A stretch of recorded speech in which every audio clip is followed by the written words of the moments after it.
মোট ডিএ হার হবে 38%। পেনশন প্রাপ্যরা অতিরিক্ত 20% ডিএনএস রিলিফ পাবেন। এই ডিএনএস রিলিফের বৃদ্ধি 1 অক্টোবর 2026 থেকে কার্যকরী হবে। মাননীয় স্পিকার মহাশয়, বিকাশের পথে সম অংশীদার হিসেবে নারীর ক্ষমতায়নের উপর বিশেষ জোর দেওয়া হয়েছে এই বাজেটে। নারীর ক্ষমতায়ন ও আর্থিক ক্ষেত্রে তাদের অধিক অংশগ্রহণ নিশ্চিত করতে অন্নপূর্ণা যোজনা চালু হয়েছে। এই স্কিমে পশ্চিমবঙ্গে বসবাসকারী 25 থেকে 60 বছর বয়সী যোগ্য মহিলাদের জন্য মাসে 3000 করে আর্থিক সহায়তা দেয়া সুনিশ্চিত করা হচ্ছে। এই নির্দিষ্ট আর্থিক সহায়তা উপভোক্তার আধারযুক্ত ব্যাংক অ্যাকাউন্টে ক্রেডিট হবে। এই স্কিমের জন্য আমরা 36 কোটি টাকা বরাদ্দ রাখছি। 36,000 কোটি।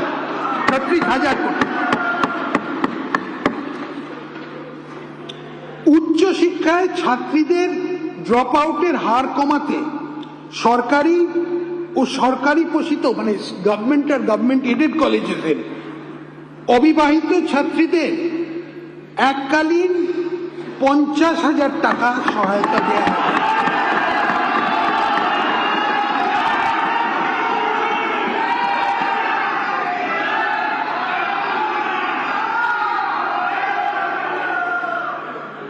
গর্ভবতী ও ল্যাকটেটিং মায়েদের সংবেদনশীল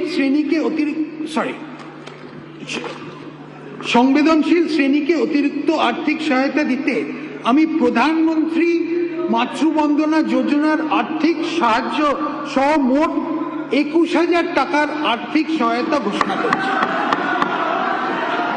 এছাড়াও গর্ভবতী মায়েরা 6টি পুষ্টি কিট পাবেন। রাজ্য সরকার এই রাজ্যের মহিলা যাত্রীদের জন্য একটি ভাড়া মকুবের স্কিম এনেছে।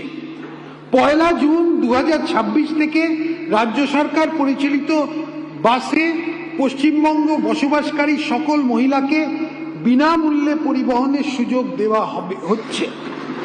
এই জন্যে আমরা 550 কোটি টাকা বরাদ্দ করছি। এই উদ্দেশ্যেই শীঘ্রই একটা পিঙ্ক কার্ড চালু করা হবে। আমরা প্রতিটি মহকুমাতে অন্তত একটি করে মহিলা থানা ও প্রতি থানায় নারী সহায়তা ডেস্ক স্থাপন করব। শহরের ব্যস্ত এলাকা ও সর্বসাধারণের ব্যবহারের স্থানে টহল দেওয়ার জন্য মহিলা পুলিশ অফিসারদের দিয়ে দুর্গা সুরক্ষা স্কোয়াড গঠন করা হবে।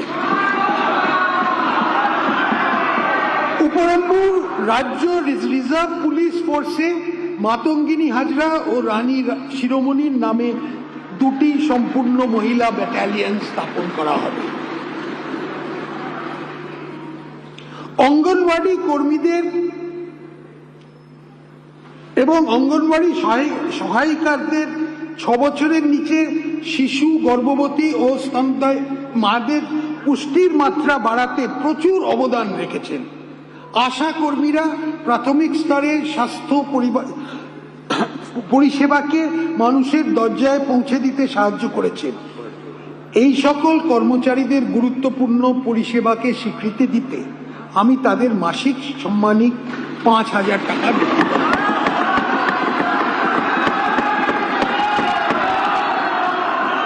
আমাদের আদিবাসী সম্প্রদায়ের জন্য শিক্ষার সুযোগ বৃদ্ধি করতে আমাদের সরকার ঝাড়গ্রামে আনুমানিক 150 কোটি টাকা ব্যয় সমস্ত আধুনিক সুবিধাযুক্ত একটি আদিবাসী বিশ্ববিদ্যালয় ট্রাইবাল ইউনিভার্সিটি স্থাপন করার প্রস্তাব করছে। এই জন্যে এই আর্থিক বছরের জন্য আমরা 10 কোটি টাকা বরাদ্দ করছি।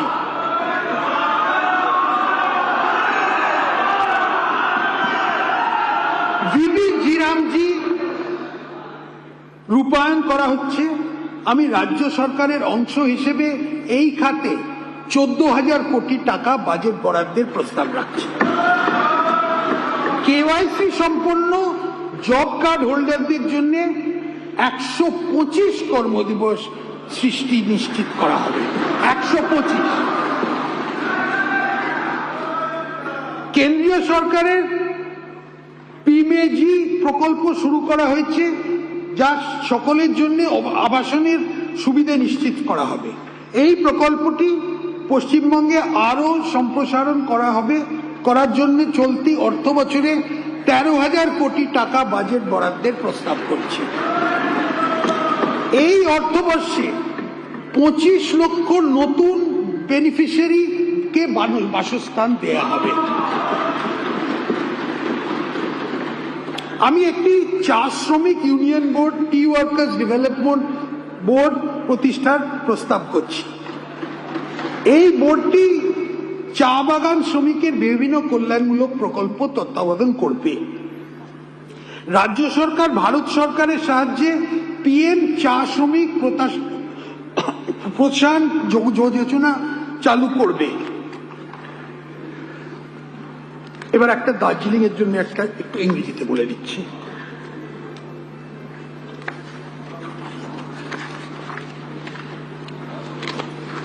West Bengal tea tourism policy allows diversion of 30% tea estate land for commercial purpose. Concerns have been raised by tea garden workers and other marginalized groups living in tea garden areas against this policy on account of environmental issues. In order to maintain ecological balance and preserve cultural heritage in the tea garden areas, I propose to reduce the quantum of land that tea gardens can commercially utilize for tea tourism and other business to 15%.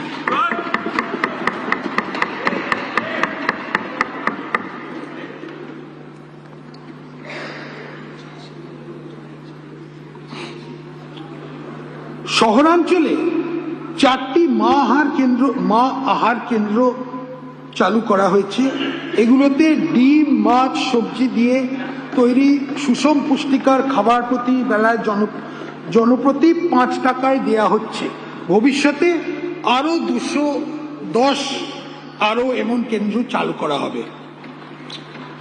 বয়স্ক, বিধবা এবং বিশেষভাবে সক্ষম নাগরিকদের হলেন সমাজের সবচেয়ে বেশি অসুরক্ষিত। এদের মাসিক পেনশন 500 টাকা বাড়ানো প্রস্তাব আমি করছি।